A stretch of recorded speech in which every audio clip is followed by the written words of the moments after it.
Assalamualaikum warahmatullahi wabarakatuh. Kami dari kelompok 3 ingin membahas soal chapter 9. Saya Andrea Putri. Saya Amanda Diva. Saya Jasmine Alika.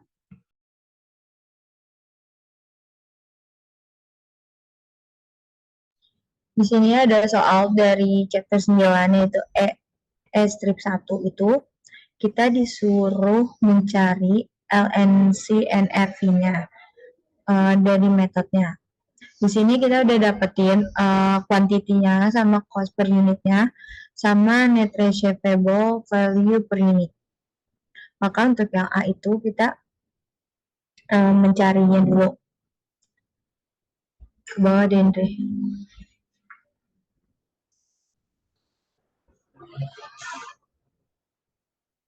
Nah, untuk yang A-nya itu yang nomor 1.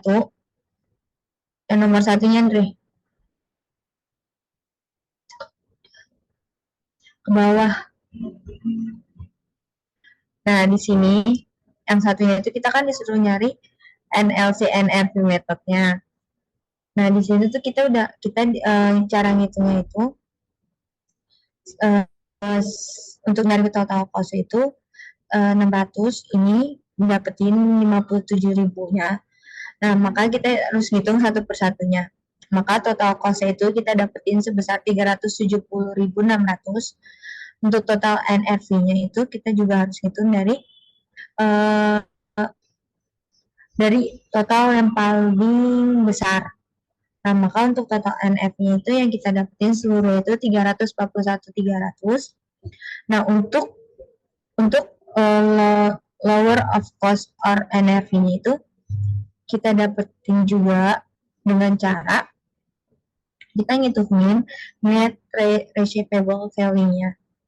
Maka kita di sini untuk yang 1.110 maka kita dapetin 57.000. Maka total semuanya itu ada 335.100. Nah, untuk yang kedua itu kita disuruh apply the method to the total of the inventory-nya. Nah, yang pertama ini kita udah dapetin total inventory value based on LCNRV, yaitu kita dapetin yang paling ini totalnya itu dari layer of cost or NF-nya itu 335.100. Sedangkan untuk inventory value based on LCNRV total inventory-nya, maka ini kita masukin yang dari total NF-nya itu sebesar 341.300. Next.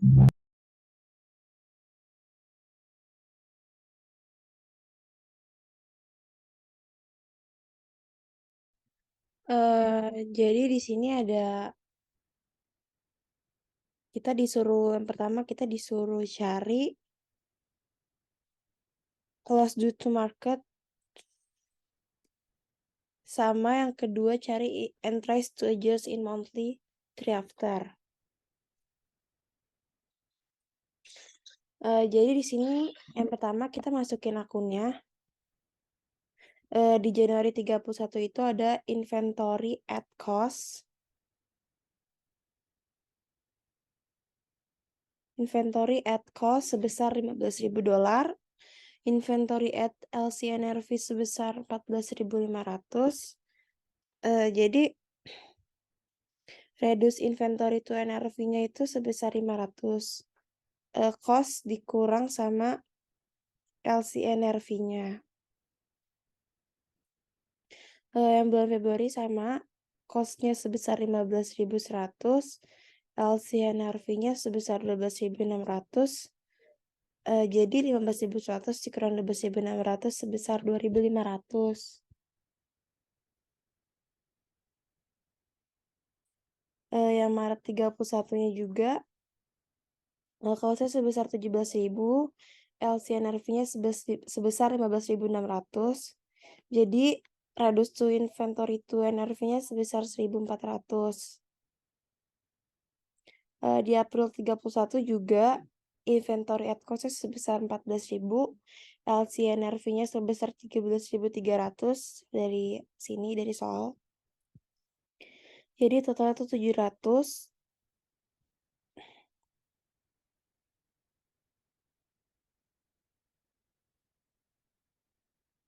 Oh, jadi dari NRV yang Januari 31 tuh ditambah sama total yang Februari 24, jadi total dikurang jadi 2.000.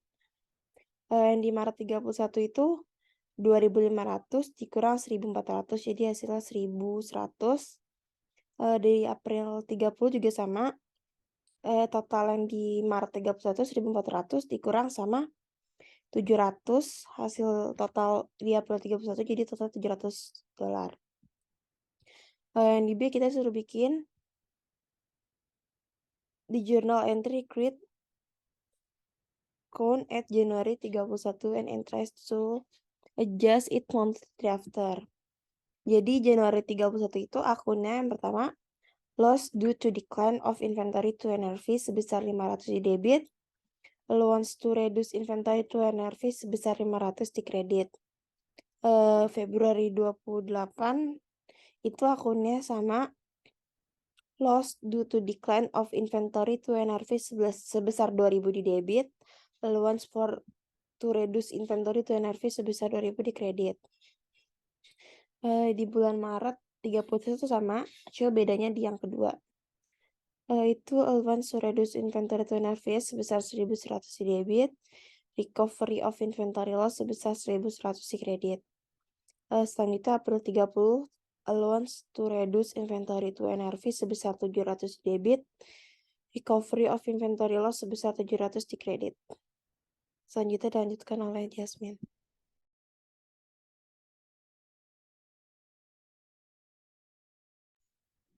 Selanjutnya yaitu E97, valuation at net realizable value. Nah, di sini yang A itu disuruh prepare the journal entries for Matsumura Biological Asset atau Milking Co. for the month of April 2019. Jadi, yang A-nya itu ke kanan deh. Jurnalnya itu di debit unrealized holding gain or loss income sebesar 212.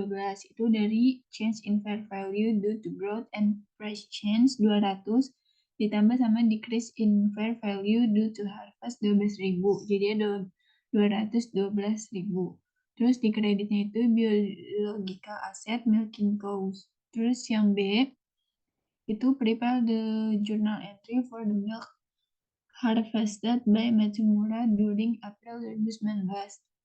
Untuk milk inventory-nya di debit sebesar 72.000.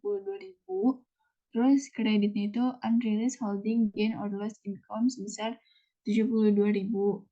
Nah, terus yang C-nya itu Matsumura sells the milk harvested in April on the local milk exchange and retrieve 74.000. Prepare the summary journal entry to record the sale of the milk. Nah, cash-nya itu dia nerima 74.000, terus di debitnya juga ada COGS sebesar 72.000 dari milk harvested during April. Terus di kreditnya itu milk inventory 72.000. Terus di kreditnya itu ada sales revenue sebesar 74.000. Next.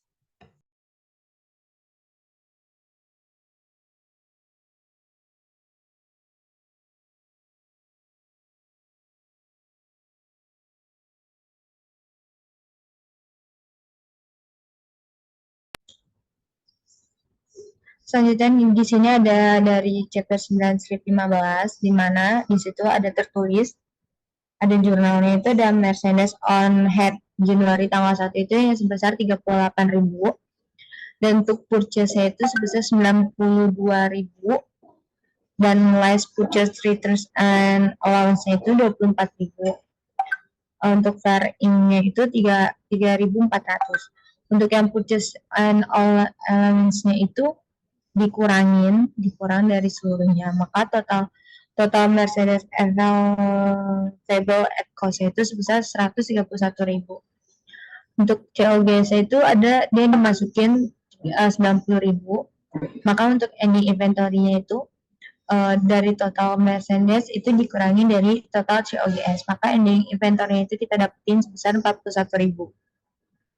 Dan di sini kita juga memasukkan less hidden goods sebesar 10.900. Nah, di sini kita kurangin juga, maka kita dapetin estimasi fire loss-nya itu sebesar $30.100. Nah, di sini kita disuruh hitung gross profit-nya. Maka kita masukin angkanya itu gross profit sama dengan 33 dikali 1/3% dibagi 100% ditambah 33 1/3%, maka sama dengan total 25% of sales.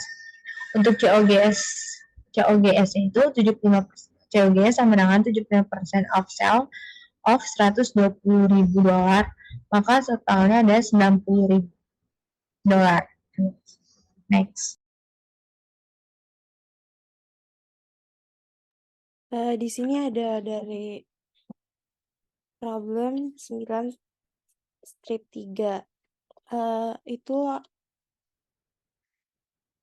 cost tanggal 12 bulan 12 tanggal 31/2014 itu cost of goods sold methodnya ini ada akunnya.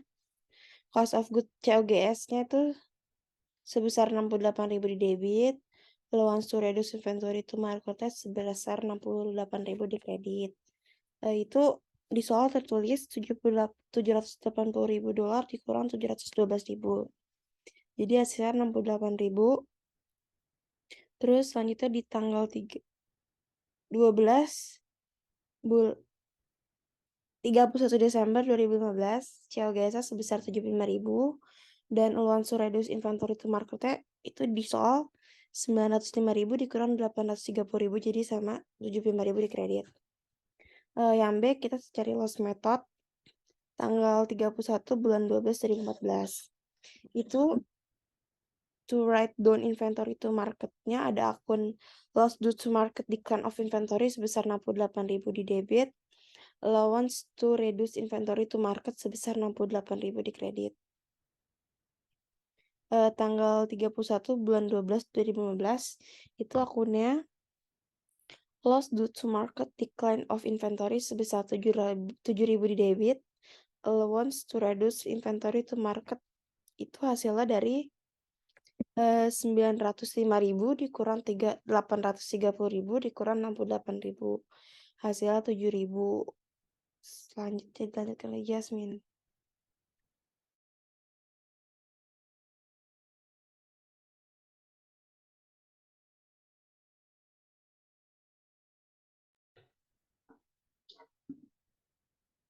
Selanjutnya yaitu problem 9 strip 9. Yang A, the inventory section of Maddox balance sheet as November 30, 2014 including required footnotes is presented below. Also presented below are the inventory section supporting calculation.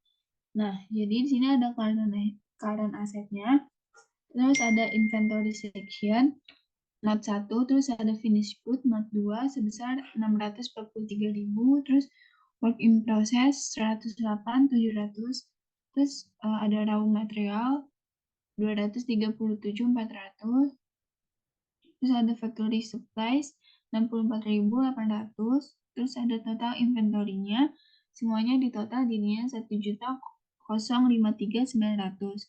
Nah, not 1 itu lower of cost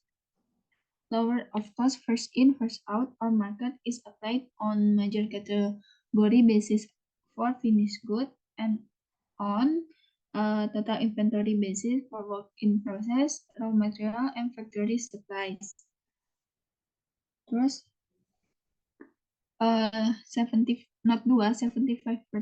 of bar and shifter finished good inventory in the amount 136.500 itu berasal dari 182.000 dikali 0,75 is paid as collateral for a bank loan, and 1/2 of the head tube shifter finished good is held by catalog outlet on consignment.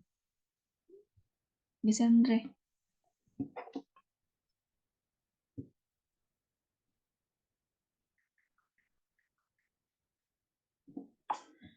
Di sini ada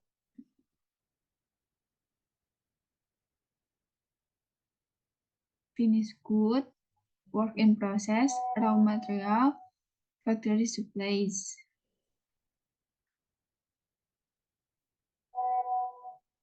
Terus di sini ada down tube shifter at market itu sebesar 266.000 di finished good, bar and shifter at cost 182.000 di finished good, terus head tube shifter at cost 195.000 di finished good, terus work in process at market di work in process sebesar 108.700, terus the rawliers at market itu di raw material sebesar 110 itu berasal dari 264.000 dikali 1/2 sama dengan 132.000 dibagi 1,2 jadinya itu 110.000. Nah, terus remaining items at market itu 127.400. Terus supplies at cost itu berasal dari 69.000 dikurangi 4.200 jadinya 64.800. Nah, finish good-nya di total jadinya 643.000, terus work in process-nya 108.700, terus raw materialnya 237.400, terus factory supplies-nya 64.800. Next.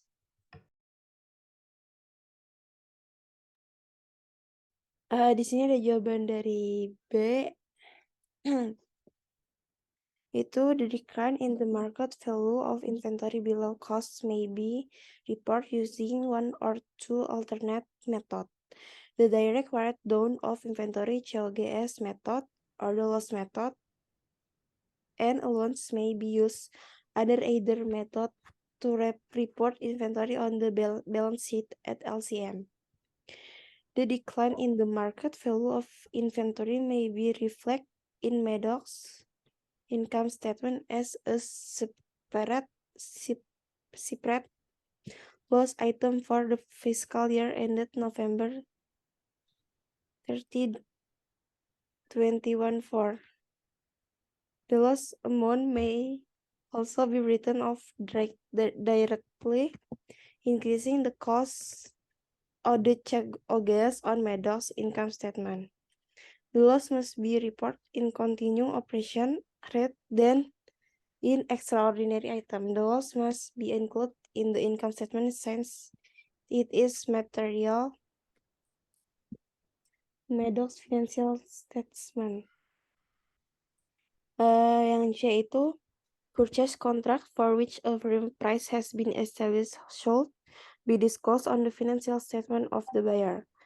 If the contract price is greater than the current market price and a loss expected when the purchase takes place, and release holding loss amounting to the difference between the contracted price and the current market price will be recognized on the income statement in the period during which the price decline takes place. Also, an estimate liability on purchase commitment should be recognized on the balance sheet. The recognize of the loss in unnecessary if a firm sells commitment except which result the loss. Selanjutnya Diva.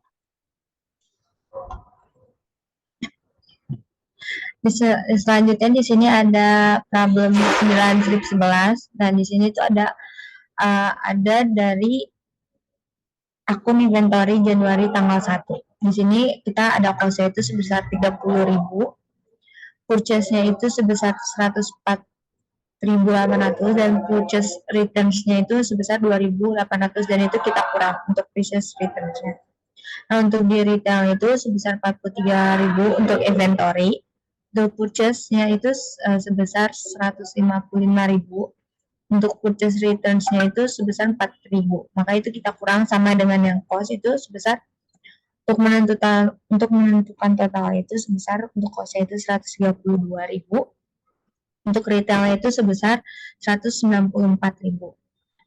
Nah, untuk net markups-nya itu ada markups-nya itu di cost itu tidak ada, maka itu ada 9.200.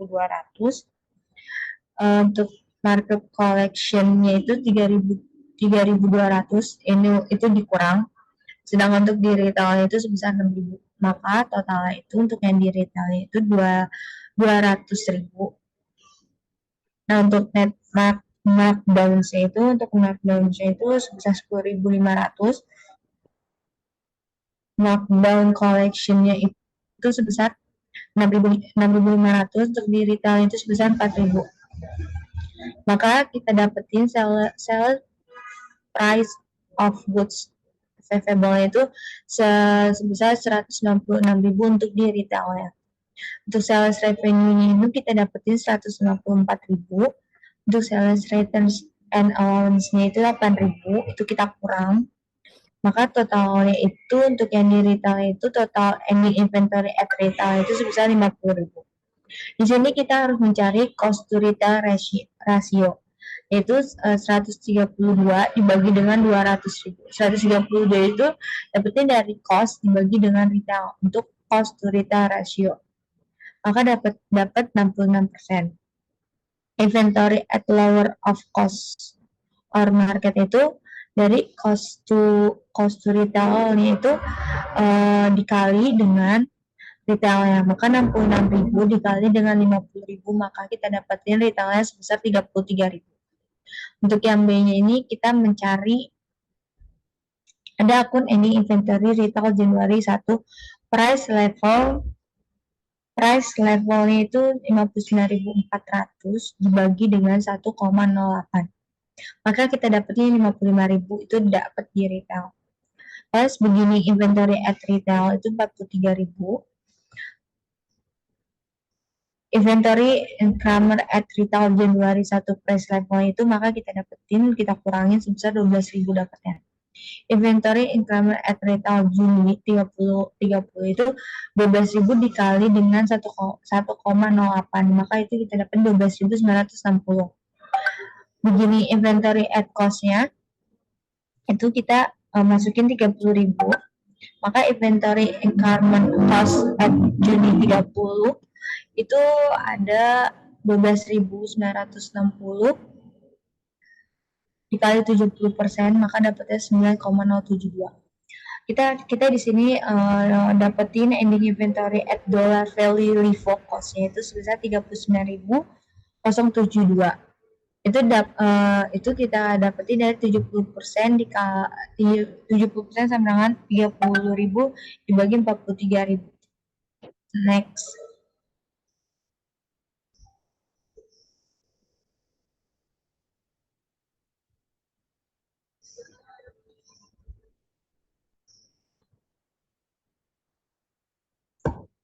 Ini yang B siapa? Tadi udah, Andre. Ini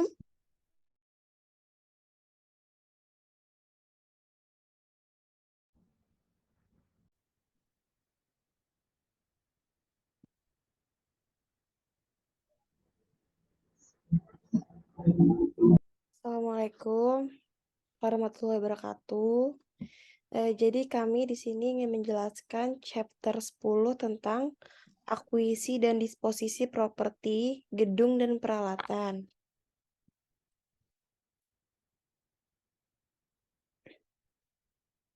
Saya Andrea Putri. Saya Manda Diva. Saya Jasmine Alika. Jadi tujuan pembelajaran kita yang pertama itu menggambarkan properti, gedung, dan peralatan. Yang kedua, mengidentifikasikan biaya untuk dimasukkan ke dalam penaksiran awal properti, gedung, dan peralatan. Yang ketiga, menggambarkan masalah akuntansi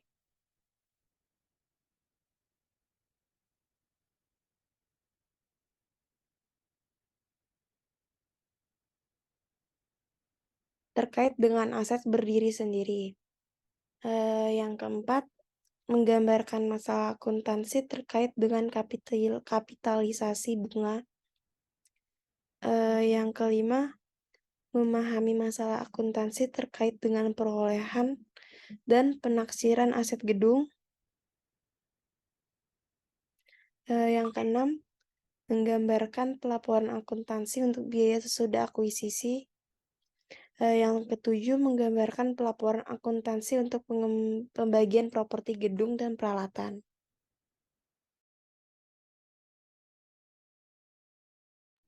Selanjutnya di sini ada akuisisi dan disposisi properti gedung dan peralatan. Untuk akuisisi itu terdiri dari biaya akuisisi, tanah bangunan, peralatan, aset berdiri sendiri, biaya bunga, dan observasi. Untuk yang penaksirannya itu ada diskon kas, kontrak yang tertunda, ada pembelian borongan, ada penerbitan saham, ada bursa non-moneter, ada bantuan pemerintah. Nah, untuk biaya berikut untuk akuisisi itu terdiri dari tambahan, perbaikan dan penggantian, pengaturan dan organisasi ulang, ada memperbaiki rangkuman.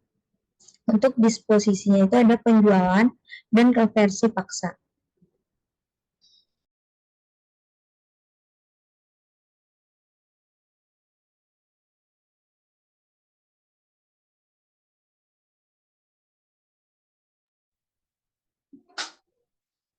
Selanjutnya yaitu ada properti, gedung, dan peralatan.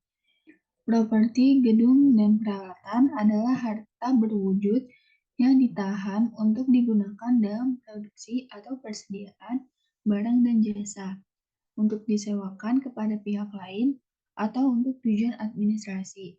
Digunakan lebih dari satu periode. Nah, properti gedung dan peralatan itu digunakan dalam operasi dan bukan untuk penjualan kembali. Terus sifatnya itu jangka panjang dan umumnya itu mengalami depresiasi. Terus memiliki substansi fisik.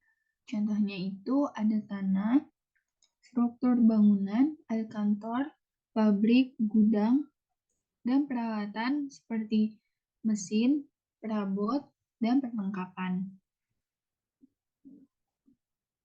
Next.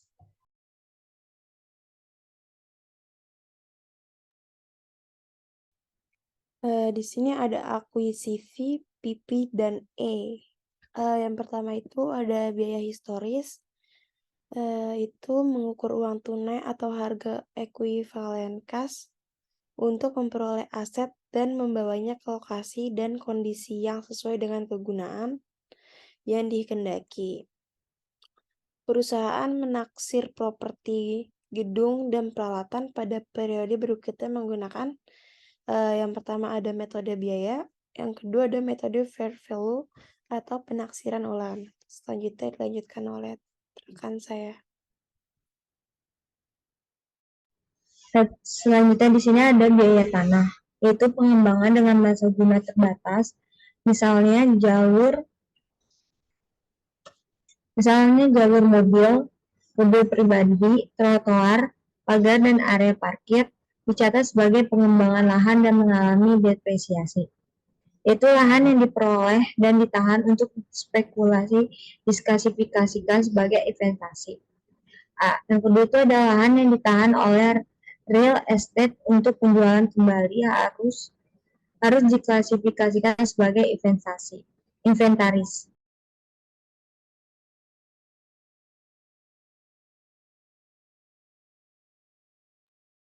Selanjutnya itu adalah biaya gedung. Termasuk semua biaya yang terkait secara langsung dengan akuisisi atau konstruksi. Biayanya itu mencakup bahan, tenaga kerja, dan biaya tambahan yang muncul selama konstruksi, dan ongkos profesional dan izin mendirikan bangunan atau IMB. Next.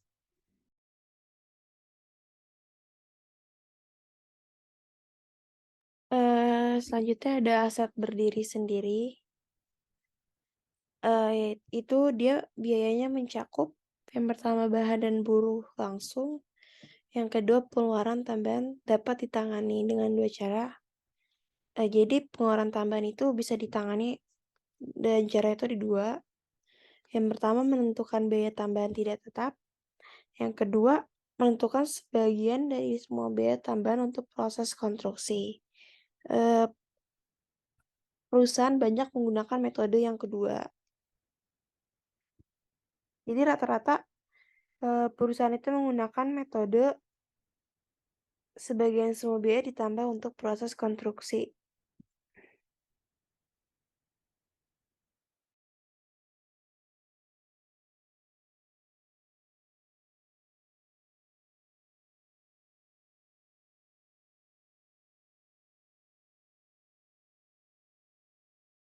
Selanjutnya Diva.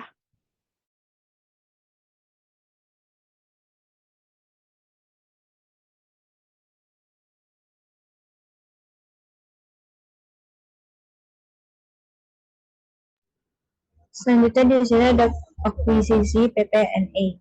Di mana bunga selama konstruksinya itu kita dapat 3 pendekatan yang disarankan untuk menghitung bunga yang muncul selama pembiayaan konstruksi. Itu dari 0 sampai harga yang tidak jumlah yang tidak ditentukan. Itu untuk meningkatkan untuk biaya aset. Kita mulai dari 0 itu tidak ada bunga selama konstruksi. Pertamanya itu termasuk biaya aktual muncul selama konstruksi dengan modifikasi IFRS. Nah, untuk jumlah yang tidak diketahui, maka semua biaya pendanaan.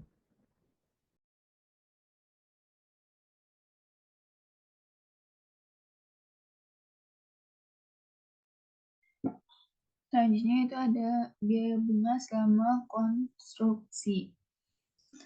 IFRS mempersyaratkan kapitalisasi bunga aktual dengan modifikasi, terus konsisten dengan biaya historis. Kapitalisasi mempertimbangkan 3 item. Yang pertama, set yang memenuhi syarat. Kedua, kapitalisasi periode. Ketiga, jumlah yang dikapitalisasikan. Next.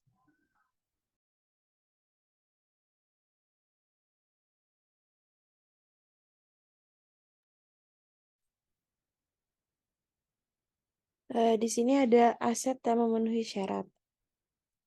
Jadi membutuhkan periode waktu yang lama agar siap digunakan sesuai kehendak. Di sini ada 2 jenis aset. Yang pertama itu aset konstruksi untuk digunakan sendiri oleh perusahaan. Yang kedua, aset yang ditunjukkan untuk penjualan atau penyewaan dibangun atau diproduksi proyek tersendiri.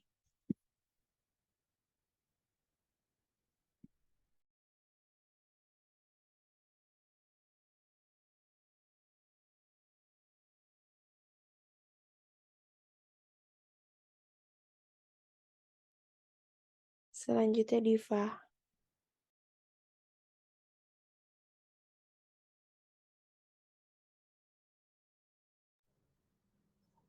Selanjutnya di sini ada akuisisi PNE, itu kapitalisasi periode dimulai ketika yang pertama itu ada ya pengeluaran untuk aset telah dibuat.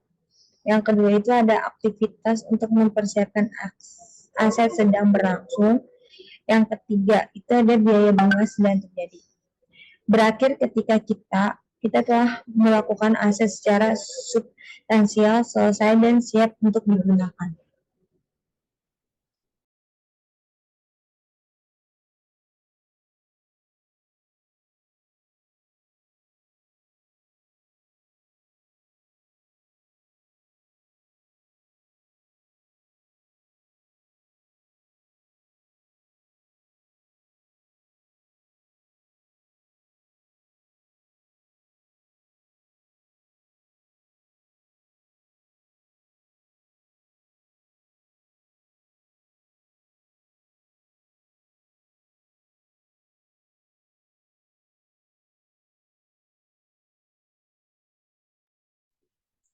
Selanjutnya itu ada akuisisi PPA.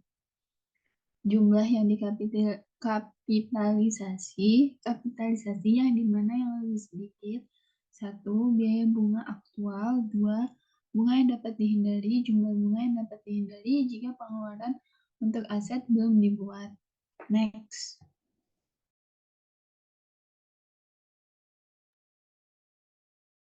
Jadi di sini ada contohnya gambaran kapitalisasi bunga.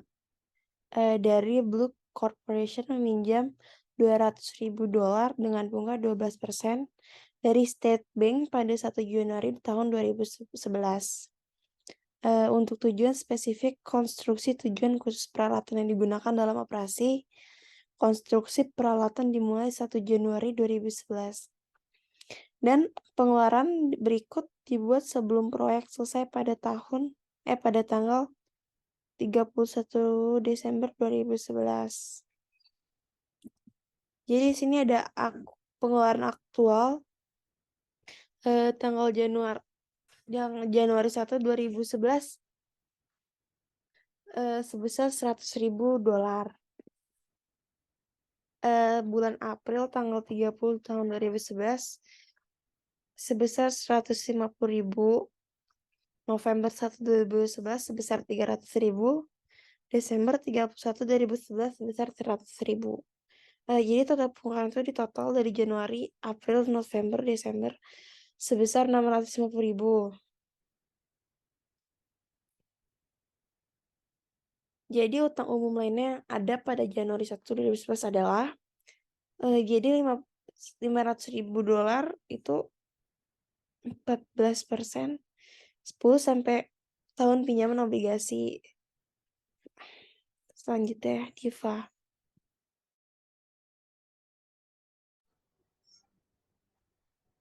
Di sini ada 5 langkah. Langkah pertama itu ada yang menentukan aset, di mana yang menentukan syarat kapitalisasi bunga, peralatan tujuan khusus untuk memenuhi syarat karena membutuhkan periode waktu yang siap dan dapat digunakan dalam operasi perusahaan. Langkah yang kedua itu kita harus menentukan kapitalisasi periode, yang dimana kapitalisasi periode yaitu dari 1 Januari 2011 hingga 31 Desember 2011. Karena pengeluaran dibuat dan biaya bunga terjadi selama periode ini sementara konstruksi berlangsung.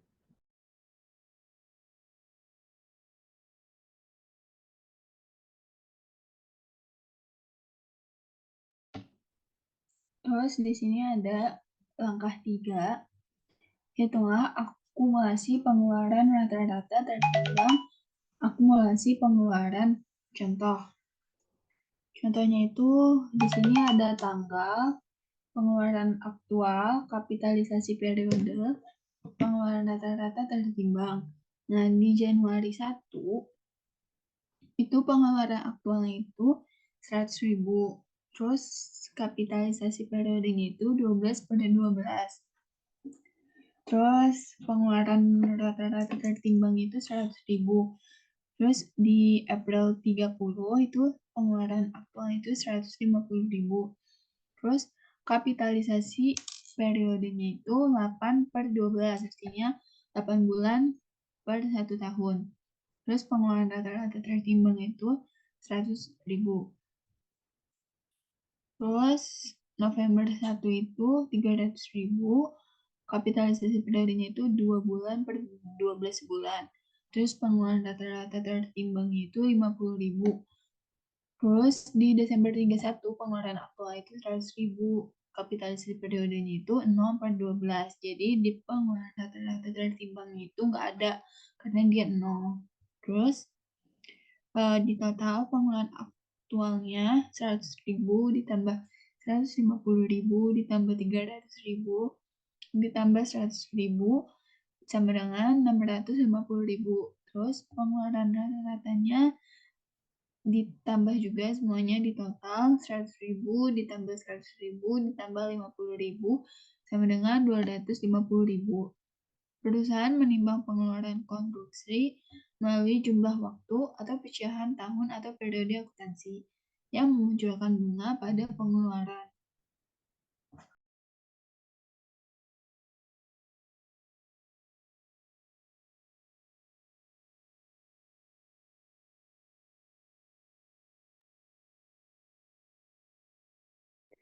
Di sini ada langkah keempat.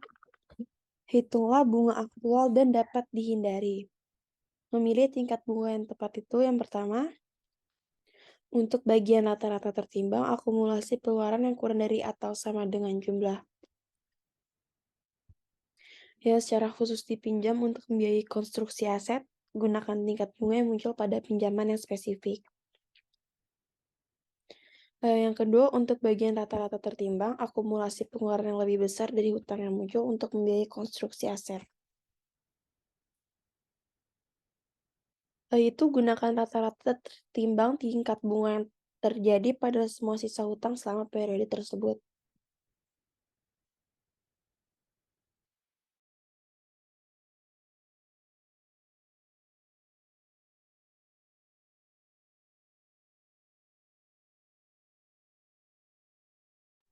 Selanjutnya di sini ada contoh langkah keempatnya, itu ada bunga aktual. Di mana kita harus ngitung utang spesifiknya itu ada dari utang, tingkat bunga, dan bunga aktual. Di sini untuk utang spesifik itu utangnya itu sebesar 200.000, maka tingkat bunganya itu sebesar 12.000, bunga aktualnya itu 24.000. Untuk utang umumnya itu di sini dia ditulis 500.000. Maka total 500.000 sama 300.000. Maka total untuk utangnya itu sebesar 1 juta. Utang umumnya itu tingkat bunganya itu 14% sama 10%. Bunga aktualnya itu untuk utang umum itu $70.000 dan $30.000. Maka total dari bunga aktual itu $124.000. Rata-rata pertimbangan tingkat bunga pada hutang umum $100 dibagi dengan $800. Maka totalnya itu 12,5%. Bunga yang dapat dihindari itu akumulasi pengeluaran, yaitu $200.000 sama $50.000, maka kita jumlahin sebesar $250. Tingkat bunganya itu yang $200 itu 12%, sedangkan untuk yang $50.000 sebesar 12,5%. Bunga yang dapat dihindari itu $24.000 dan $6.250, maka totalnya itu $30.250.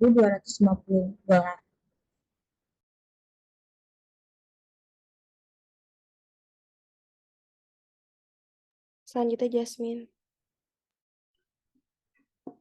Selanjutnya itu langkah 5, kapitalisasi bunga dapat dihindari atau bunga aktual. Di debitnya itu bunga yang didapat 30.250, terus bunga aktualnya itu 124.000. Terus jurnal untuk kapitalisasi bunganya itu di debit peralatan 30.250, terus di kreditnya itu pengeluaran bunga sebesar 30.250. Next.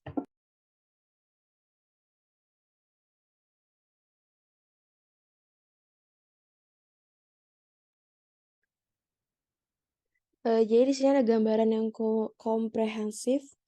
Pada 1 November tahun 2010, Salah Company mengontak Favor Construction Co. Company untuk membangun gedung seharga $1.400.000 pada lahan dengan biaya $100.000 dibeli dari kontraktor dan dimasukkan ke dalam pembayaran pertama. Salah melakukan pembayaran berikutnya kepada perusahaan konstruksi selama tahun 2011. Januarinya itu sebesar $210.000, Maret 1 $300.000, Mei 1 $540.000, Desember 31 $450.000. Jadi totalnya $1.500.000. Lanjutnya Diva.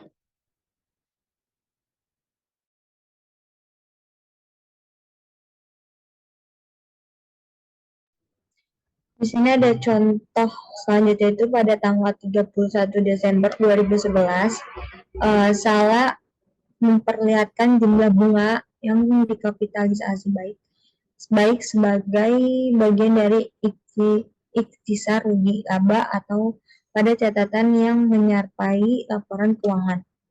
Di sini ada akunnya itu other income and expense. Interest expense itu sebesar $239.500. Less capital interestnya itu 228.000. Maka itu dikurangi sebesar 119.272. Untuk income before income tax itu kita belum ketahui income tax-nya juga, maka net income-nya juga kita belum dapat mengetahui karena income before income tax-nya itu sama income tax-nya itu kita belum ketahui berapa jumlahnya untuk dapetin net income-nya.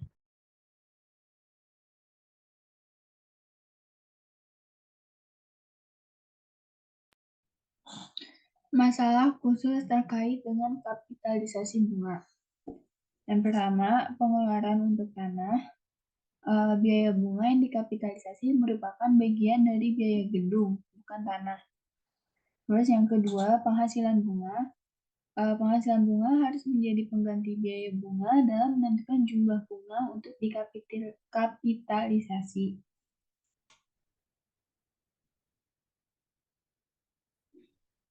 Selanjutnya ada penaksiran PP&A. Itu perusahaan harus mencatat properti, gedung, dan peralatan. Yang pertama, pada fair value dari apa yang diserahkan atau pada fair value dari aset yang diterima manapun yang lebih jelas. Jadi ada Diva. Di sini ada ya penaksiran dari diskonto kas itu diambil atau tidak umumnya dianggap pengurangan biaya aset. Itu ada kontrak pembayaran tertunda di mana aset dibeli melalui kredit jangka panjang dicatat pada nilai kini pertukaran. Pembelian borongan itu alokasi total biaya di antara berbagai aset berbasis nilai pasar sebenarnya. Adanya penerbitan saham. Nilai pasar saham yang diterbitkan merupakan indikasi nyata biaya properti yang diperoleh.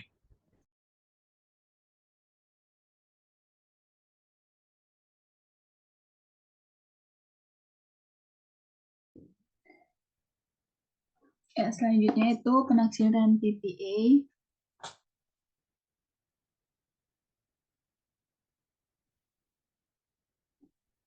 Selanjutnya itu pertukaran aset non-moneter.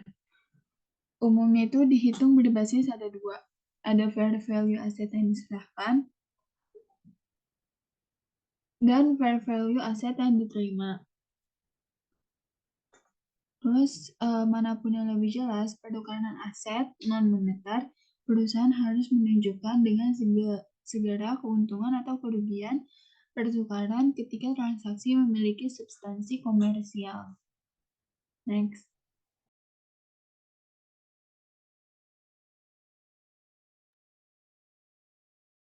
Jadi di sini ada arti substansi komersial, yaitu pertukaran memiliki substansi komersial jika aliran kas berubah sebagai hasil transaksi. Yaitu jika posisi ekonomis kedua pihak berubah, transaksi memiliki substansi komersial. Selanjutnya dilanjutkan oleh Diva.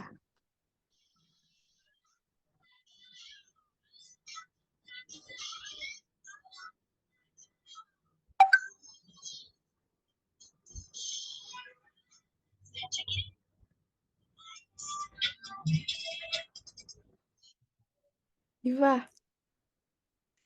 Ya, di sini ada pertukaran situasi kerugian. Perusahaan melihat kerugian segera baik pertukaran memiliki substansi komersial atau tidak. Itu ada dasar pemikiran. Perusahaan tidak boleh menilai aset lebih dari harga ekuivalen kas mereka. Jika kerugian ditangguhkan, aset akan dilebih-lebihkan.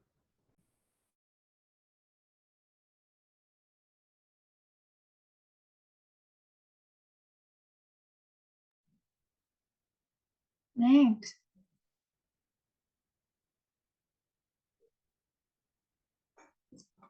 Sini ada contohnya. Information Processing Inc. menukarkan mesinnya dengan model baru dari Gerard Business Solution Inc. Pertukaran ini memiliki substansi komersial. Mesin bekas memiliki book value-nya itu 8.000.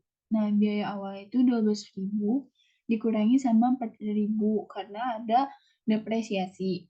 Nah, fair value-nya itu 6.000. Harga model barunya itu 16.000. Gerard memberi information processing biaya tukar tambah sebesar 9.000 untuk mesin bekas tersebut. Information processing menghitung biaya aset baru sebagai berikut.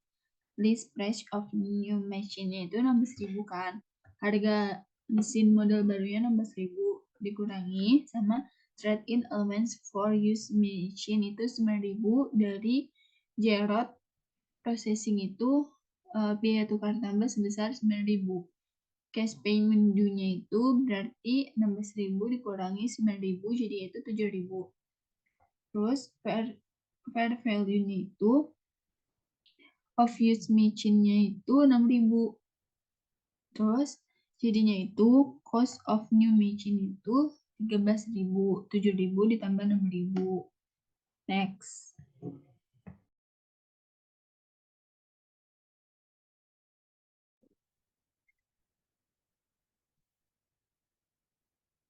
Waktunya sisa 10 menit. Jadi di sini ada pertukaran situasi menguntungkan, yaitu memiliki substansi komersial. Perusahaan biasanya mencatat biaya aset non-moneter yang diperoleh dalam pertukaran untuk aset non-moneter lainnya pada fair value aset yang diserahkan dan segera memperoleh keuntungan.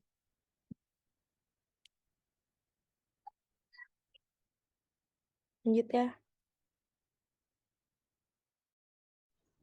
Di sini ada gambaran dari Instante Transportasi Company menukar sejumlah truk bekas plus tas untuk semi-truck. Truk bekas memiliki nilai gabungan sebesar $42.000, biaya $64.000 kurang $22.000. Akumulasi depresiasi. Agen pembelian investasi berpengalaman di pasar barang bekas mengindikasikan bahwa truk bekas memiliki nilai pasar $49.000. Sebagai tambahan untuk truk, Intrate harus membayar $11.000. Pas untuk semi-truck, Intrate menghitung biaya untuk semi-truck sebagai berikut. Fair value of truck exchange itu sebesar $49.000, gas paid-nya itu $11.000, maka cost of semi-truck-nya itu $60.000.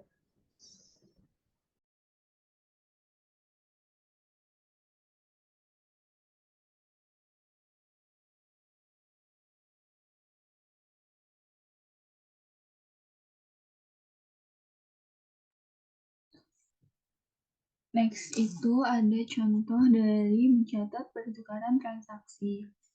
Yang pertama itu debitnya itu semi-truck itu 60.000, akumulasi depresiasi dari truknya itu 22.000. Nah, truknya itu harganya itu 64.000 di kredit, keuntungan penjualan truk bekas itu 7.000. Kasnya itu 11.000. Jadi cara ngitung keuntungan penjualannya itu fair value of used truk-nya itu 49.000. Cost of used truk-nya itu 64.000. Terus less dikurangi sama accumulated depreciation 22.000.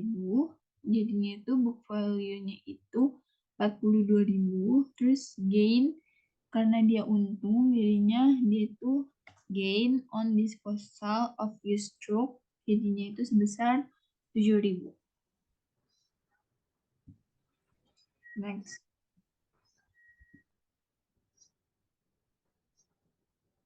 Jadi di sini ada pertukaran situasi menguntungkan, yaitu kekurangan substansi komersial.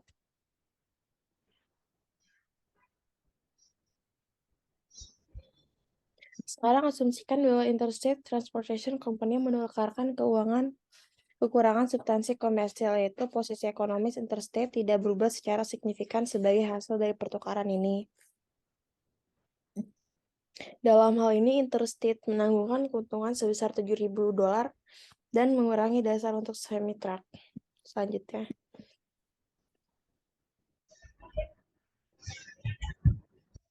Selanjutnya itu ada bantuan pemerintah. Itu ada ya, dana bantuan merupakan bantuan yang diterima dari pemerintah dalam bentuk transfer sumber daya ke perusahaan dan imbalan dipenuhi pada kondisi tertentu terkait dengan aktivitas operasi perusahaan.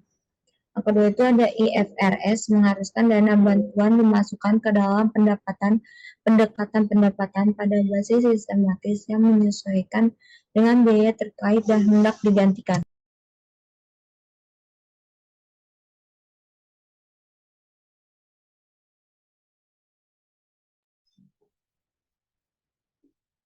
Contoh, bantuan untuk peralatan lab AG Company menerima 500.000 subsidi dari pemerintah untuk membeli peralatan lab pada 2 Januari 2011.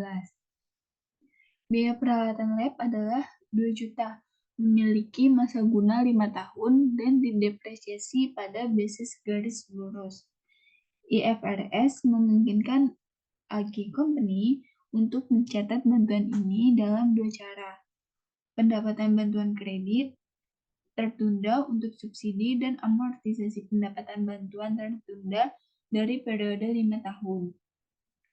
Yang kedua, kredit peralatan lab untuk subsidi dan mendepresiasi nilai ini selama periode 5 tahun.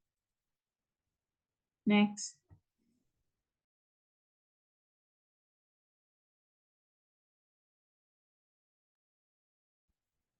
Di sini ada bantuan untuk peralatan lab jika AG memilih untuk mencatat penghasilan tertunda sebesar $500.000. Perusahaan melunasi dalam periode 5 tahun untuk pendapatan $100.000 per tahun. FVK dapat laporan keuangan pada 31 Desember 2011. Jadi akunnya itu Statement of Financial Position, non-current asset, lab equipment-nya sebesar 2 juta euro, plus accumulated depreciation sebesar 400.000 euro. Jadi itu 1.600.000 euro. Non-current liabilities, different grant revenue sebesar 300.000 euro. Current liabilities-nya different grade revenue sebesar 100.000. Income statement-nya itu akunnya ada grant revenue for the year sebesar 100.000 euro. Depreciation expense for the year sebesar 400.000 euro. Jadi net income-nya itu sebesar 300.000 euro. Selanjutnya.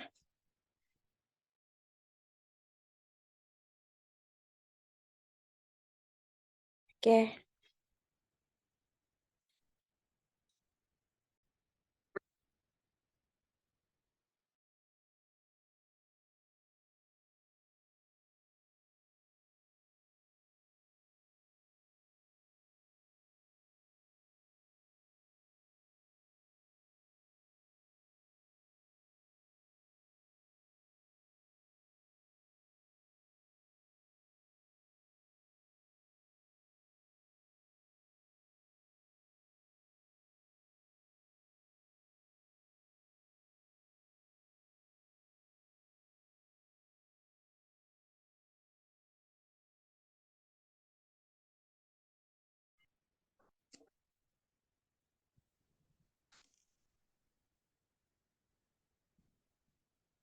Selanjutnya dilanjutkan oleh Diva.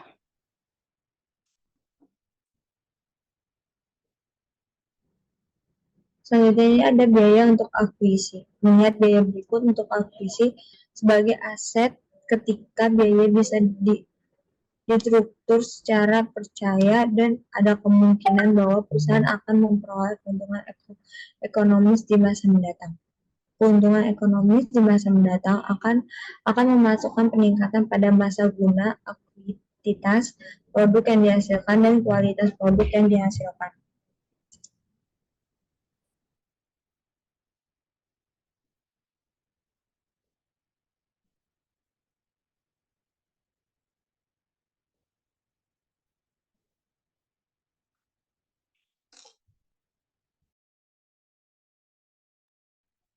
Yang selanjutnya itu ada disposisi PPA. Perusahaan dapat menghentikan aset gedung dengan sukarela atau menghapusnya dengan cara 1. Penjualan 2. Pertukaran 3. Konversi paksaan atau ditinggalkan. Depresiasi harus dilakukan pada tanggal disposisi. Next.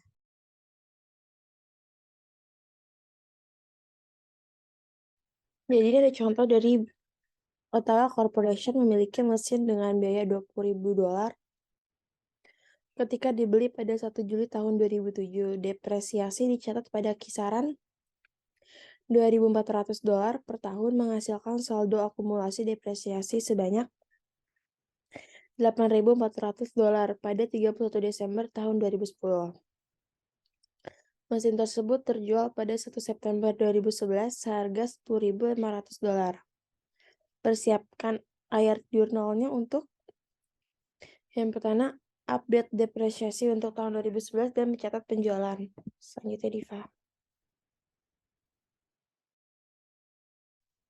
Di sini ada apresiasi untuk tahun 2011, yaitu adanya pengeluaran depresiasi 2.400 dikali dengan 8 bulan per 12 bulan, yaitu sebesar 1.600 dan akumulasi depresiasinya itu 1.600. Sedangkan untuk mencatat penjualan itu kasnya itu dimasuknya sebesar 10.500 di debit dan akumulasi depresiasinya itu 10.000 di debit, mesinnya itu di kredit sebesar 20.000, keuntungan penjualannya itu 500 di kredit.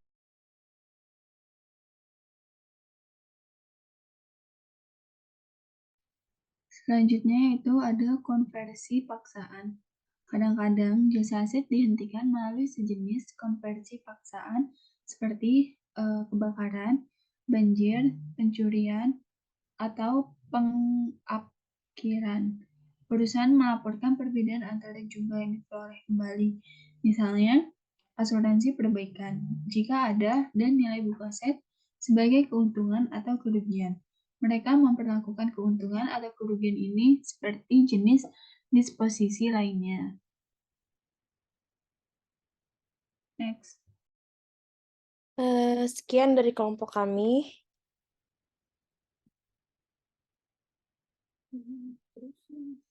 Kurang lebihnya mohon maaf.